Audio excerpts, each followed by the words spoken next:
Okay, we have an ongoing project here, 1958 Cadillac trunk pull-down mechanism, of which we have two here. This unit is not completely assembled. This unit is not either. But to start this video, we're going to demonstrate the upper and lower limiter switches that operate this latch and traveling pod mechanism on the unit. So, Matt, if you'll just start. So it's basically in its position now. It's basically in a situation where the trunk is closed and has been pulled down and sealed completely. When I put ground to this, the motor's gonna operate back out to a position where it can catch the latch when you close it again, and it will stop on its own.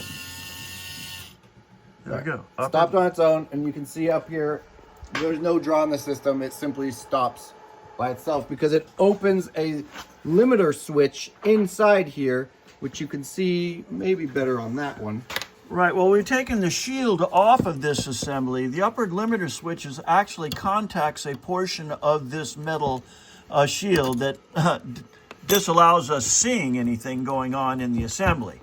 So we removed the shield from the unit that Matt is working on right now, after demonstrating that it does go up properly and the limiter switch does turn off the power in the upper position.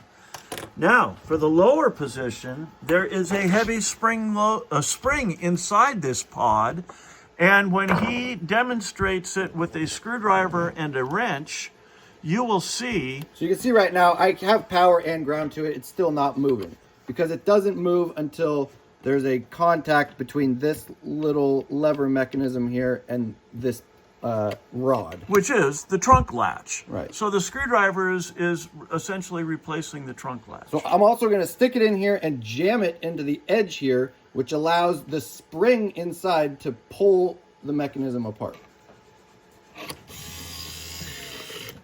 Look, it stopped. Hooray! Stop. And you can see here, up here, we have no draw. No draw.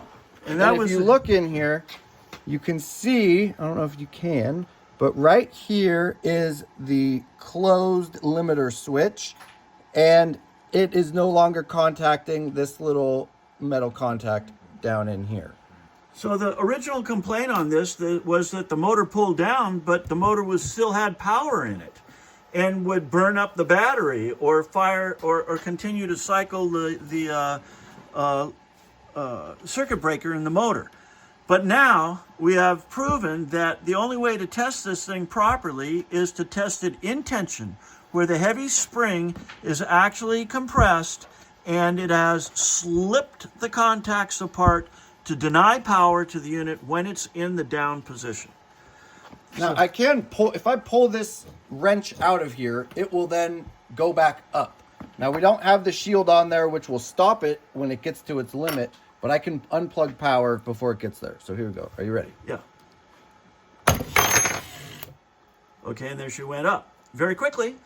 And, the latch is still hanging in there. It's hard to pull that screwdriver out in time. But, when it goes up, actually, it is because the latch has removed itself completely from that assembly. That's the best we can do to test it at this point. If you have any questions, contact us. We've got both of these operating now. Thank you for your time.